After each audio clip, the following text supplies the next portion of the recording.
Bon, donc, je continue le fait suivant. Monsieur Jean-Marie Bockel, le représentant spécial du chef de l'État français en Afrique, s'est lâché sur RFI France 24. Et il a dit qu'en moins d'une journée, l'armée française a réuni 2000 hommes à Abidjan, prêts à sauter sur le Niger. Il a dit ça, oui ou non? Bienvenue dans l'analyse politique du professeur et président de l'Institut de l'Afrique des Libertés, le docteur Franklin Nyamsi.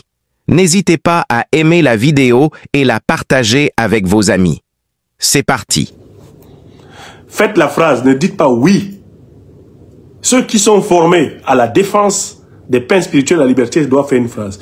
Oui, Bockel a dit que 2000 soldats français allaient attaquer le Niger à partir de la Côte d'Ivoire. Faisons cette phrase pour éduquer ceux qui viendront après nous. Oui, Bockel a dit que 2000 soldats français ont été projetés en Côte d'Ivoire pour attaquer le Niger en septembre 2023. Ça, c'est ce que Bockel a dit. Il a dit ça, non?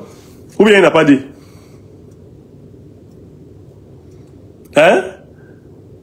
Jean-Marie Bockel a dit ça, non? Donc, il a dévoilé le projet français d'attaquer le Niger. Alors que la diplomatie française de Macron avait juré ses grands dieux. Ah non, non, non, c'est faux. Ce sont des affabulations. La junte nigérienne raconte n'importe quoi. La junte malienne. Hein, la junte. Alors que la 5e République française est issue d'une junte. C'est vrai, c'est le général de Gaulle qui l'a fondée. Lui-même, c'est un rebelle, c'est un juntard. Parce que quand tu pointes les autres là, il ne faut pas oublier les 3 doigts de ta main qui sont repliés sur toi-même. Quand tu pointes les autres, 1, 2, 3, au moins ils sont sur toi. Et si tu t'amuses même, ça fait 4 avec le pouce. Les 4 doigts là, ils accusent qui?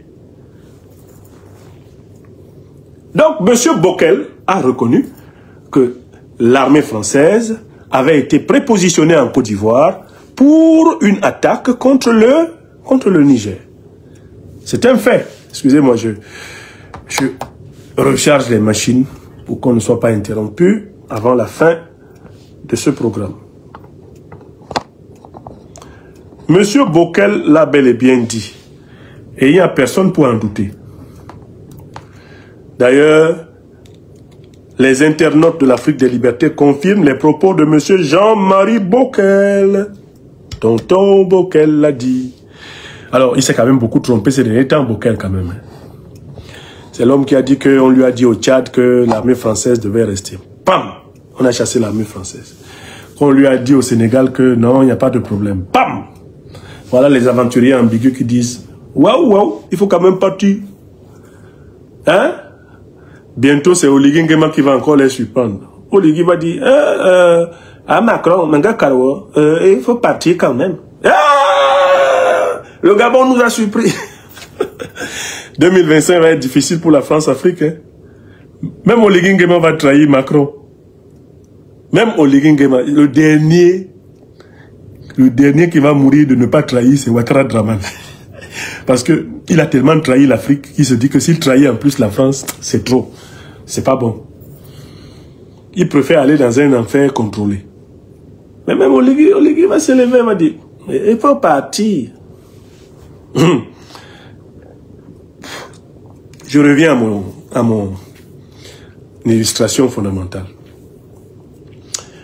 Bockel dit 2000 soldats français étaient prêts à sauter contre le Niger. Ok. Mais où était le fameux général Lassina Doumbia? Où était le fameux général Lassina Doumbia pour contredire le représentant spécial du chef de l'État français, Jean-Marie Bockel? Parce que les propos de Bockel indiquent que la Côte d'Ivoire, non seulement a voulu envoyer 1500 soldats ivoiriens attaquer le Niger, mais que la Côte d'Ivoire a voulu servir de base arrière pour que 2000 soldats français aillent attaquer le Niger. Ça fait quand même beaucoup, non? Je dis, même si le président Tiani dit toute la colère qu'il peut avoir contre la Côte d'Ivoire de Ouattara aujourd'hui, qui peut le lui reprocher après les 2 actes que je viens de vous rapporter? Soyons humains. En cette fin d'année, faisons un effort d'être humain. Si vous êtes Nigérien, si vous êtes président du Niger, Alassane Ouattara dit, je vais envoyer 1500 soldats te tuer. Grâce à la mobilisation du Mali, du Burkina et de l'armée nigérienne, ils ne parviennent pas. Bokel dit, Macron avait envoyé 2000 soldats, il y avait 2000 soldats français depuis la Côte d'Ivoire pour venir te tuer. Mettons-nous pendant quelques secondes à la place du président Tchani. C'est toi, si toi tu es le président Tchani, on a tenté d'envoyer d'abord 1500 contre toi, ça n'a pas marché. On a tenté d'envoyer 2000 contre toi, ça n'a pas marché. Est-ce que tu peux penser, est-ce que tu as le droit même de penser du bien de la Côte d'Ivoire de Ouattara? Mettez-vous à la place. Quel que soit votre bord, hein, même vous les militants du RHDP là, qu'on appelle les moutons, faites un effort intellectuel. Je sais que c'est quelque chose qui vous épuise beaucoup, mais essayez. Voilà deux faits où la Côte d'Ivoire est belligérante contre le Niger, où la Côte d'Ivoire est belligérante contre le régime Tchani. Et ce n'est pas le régime Tchani qui accuse la Côte d'Ivoire. C'est Ouattara qui s'accuse lui-même. Je vais envoyer 1500 hommes combattre le Niger. Ouattara s'est accusé. Deuxième fait, c'est la France qui s'accuse elle-même. Jean-Marie Bokel dit, je confirme que nous avions envoyé 2000 soldats français en Côte d'Ivoire pour attaquer le Niger. Ça fait deux faits de belligérance à partir de la Côte d'Ivoire. Est-ce que ce n'est pas suffisant même pour déclarer la guerre?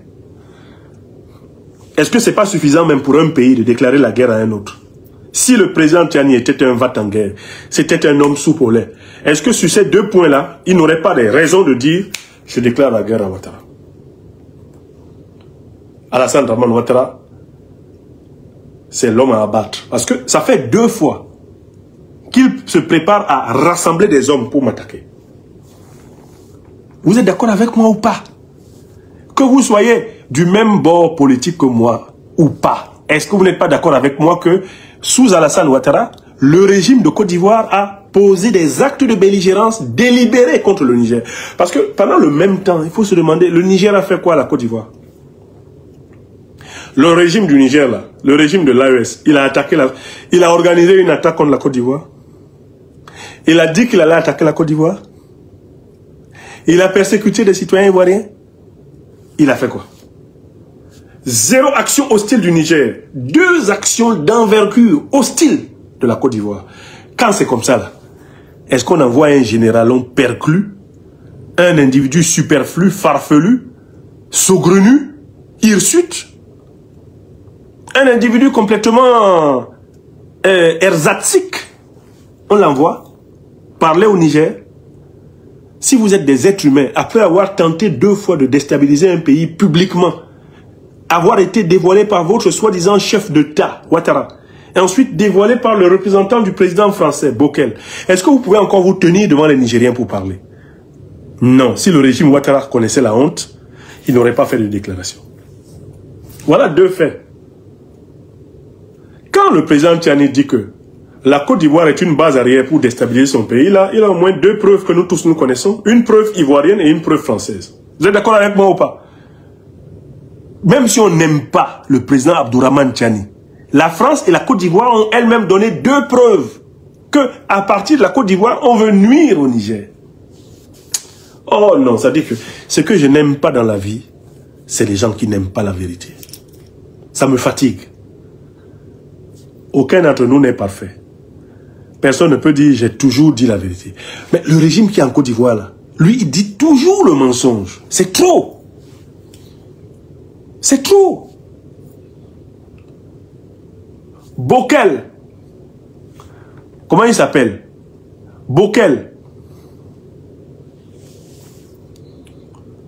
Bokel accuse...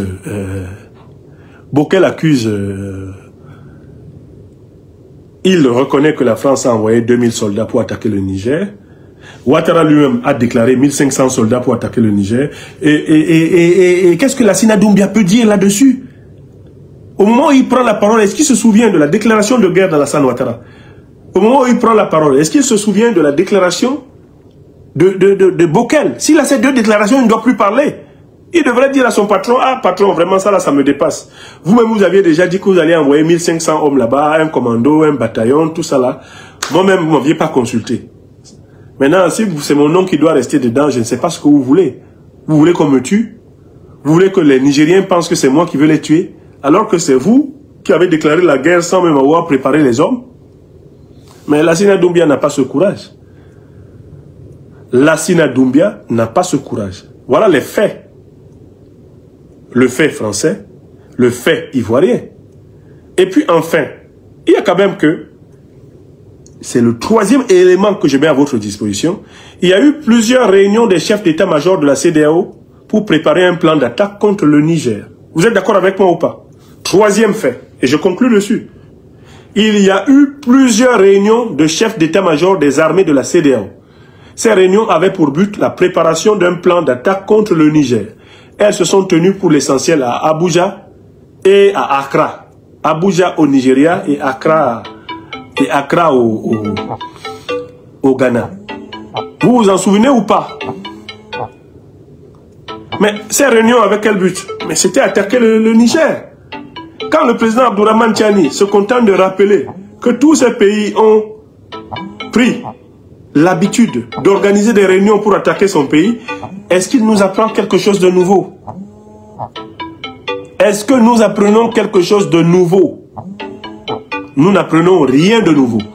Parce que nous avons la liste de toutes les réunions qui ont été tenues par la CEDEAO pour préparer des attaques contre le Niger et contre l'AES. Ces réunions ne se tenaient même pas en cachette. Les chefs d'état-major de toutes les armées se réunissaient et ils mettaient déjà en place un commandement central de la CEDEAO et on parlait d'une force d'intervention de la CEDEAO. Embalo Umaro Sissoko, le roi des Lupanars de Guinée-Bissau, avait insisté sur la nécessité de créer ce qu'il appelait une force anti-putsch qui aurait eu pour mission de s'attaquer aux pays qui ne font pas les quatre volontés du néocolonialisme français et de l'impérialisme occidental. Ça s'est fait devant nous. Mais qui peut contester les propos du président Abdourahmane Tiani après toutes ces preuves que je viens d'égrener devant vous? Concluons cette affaire. Concluons cette affaire. Lassina Doumbia n'est pas un général. Il ne mériterait même pas un grade de caporal-chef. Ça, c'est un. Parce que pour avoir ce niveau-là, il faut avoir mené des opérations courageuses. Or, je vous ai démontré que c'était un lâche. Quand le président Guillaume Kibafori Soro s'assiera pour vous parler des années de braise, de la rébellion ivoirienne et du comportement de poltron, de ce genre de troufion, vous allez comprendre ce que je viens de vous dire. Je vous ai juste ouvert une lucarne sur la mémoire des années de braise en Côte d'Ivoire. Le président Guillaume Soro, qui est un chef avec le ventre très profond et qui parle peu, quand il s'ouvrira un peu sur qui est Lassina Doumbia, voilà, ça va pleurer sur toutes les colonnes, sur toutes les chaumières, jusqu'à au moins 600-700 km à la ronde. C'est un lâche. Qui que ce soit qui monte une opération militaire, en Côte d'Ivoire, en Afrique, ou partout sur la terre, il ne faut jamais mettre ce monsieur dedans. Si tu as mis ce monsieur dedans, c'est moins utile que de mettre un bébé qui vient de naître à l'hôpital. Un bébé qui vient de naître à l'hôpital peut avoir une contribution tactique et stratégique plus importante que Lassina Doumbia. Parce que les bébés pleurent souvent à des heures régulières. Tu peux utiliser les pleurs d'un bébé pour simuler une distraction, une diversion dans le cadre d'une action militaire. Au moins le bébé là, lui, il peut faire. Mais Lassina Doumbia n'a même pas le courage d'un bébé. Le bébé peut pleurer, ouais, Lassina, il ne peut pas. C'est un lâche. C'est-à-dire que c'est... Quel que soit le rôle que tu lui confies dans une opération stratégique, c'est égal à 0. Il n'y a pas l'homme. Ça, c'est un. De deux, toutes les fois que M. Lassina Doumbia aurait pu exercer sa parole d'officier, sa parole d'homme d'honneur, sa parole de soldat, lorsque M. Ouattara a déclaré la guerre sans avoir consulté le Parlement ivoirien, sans même avoir consulté l'armée ivoirienne, Lassina Doumbia a raté une occasion de montrer qu'il est un homme. Lorsqu'Alassane Ouattara, lorsque la CEDEAO, etc., et les généraux se sont rassemblés pour déclarer la guerre contre le Niger, Lassina Doumbia venait aux réunions, lui aussi venait avec son compas et son équerre et il calculait les distances. Tawa est à telle distance, Agadez est à telle distance. Oui, si on peut opérer, oui, là on peut oui, on peut agir. On peut agir. Oui, on peut agir facilement sur Zender. Il faisait partie de ceux qui calculaient. Il faisait des calculs sur le Niger. Il était dedans. Mais il aurait pu parler. Si c'était un soldat courageux, il aurait pu parler. Hein? Il aurait pu parler. Mais enfin, quand le général Didier Castres a affirmé que l'armée ivoirienne n'existait plus et que c'était les mercenaires français qui assuraient le contrôle du port autonome, de l'aéroport, la zone de l'Homo Nord, bref, de toute la Côte d'Ivoire stratégique. Si c'était un garçon, il aurait parlé. Quand enfin, M. Bokel, Jean-Marie, a avoué que 2000 soldats français avaient été prépositionnés en Côte d'Ivoire pour sauter sur le Niger. Mais peut-être que Lassina Doumbia aurait pu sortir pour dire à Bokel, c'est pas sérieux, c'est une fantasmagorie, ça n'a jamais existé. Il a brillé par un silence de lâche, parce que c'est un lâche. Parce que c'est un homme qui n'a ni parole ni dignité. Donc, je vous en prie, dites à nos autorités au Niger, Alassane Ouattara a pensé vous mépriser en donnant la parole à un roquet, pareil, un paltoquet, un individu galimacias, en donnant la parole à un individu carent, décadent, un individu sans quintessence, sans moelle épinière, sans colonne vertébrale, un individu invertébré, reptilien, couché, rampant, dans l'espoir que vous lui répondiez. Si vous n'avez pas répondu, s'il vous plaît, ne répondez pas. Lui, il ne mérite pas. L'opinion peut s'occuper de lui. Parce qu'il ne représente rien, ni dans l'armée ivoirienne, ni dans le peuple de Côte d'Ivoire, ni dans l'opinion, la médiasphère africaine, Lassina Doumbia. C'est un néant dans le néant. C'est une virgule dans le vide. Tu as déjà vu une virgule dans le vide? C'est rien du tout. Il n'a rien dit, il n'a rien à dire, et il ne peut rien dire, Lassina Doumbia. Parce que c'est un homme émasculé. Émasculé. Vous avez compris? Et c'est ce que je tenais à faire savoir. Chers téléspectateurs, vous avez été les témoins privilégiés de cette analyse politique profonde et inspirante avec le docteur Franklin Niamsi. Maintenant, c'est à vous. Réagissez en commentaire, partagez vos réflexions et vos idées. Si cette vidéo vous a éclairé, n'hésitez pas à l'aimer et à la partager avec vos amis. Ensemble, nous construisons l'Afrique de demain.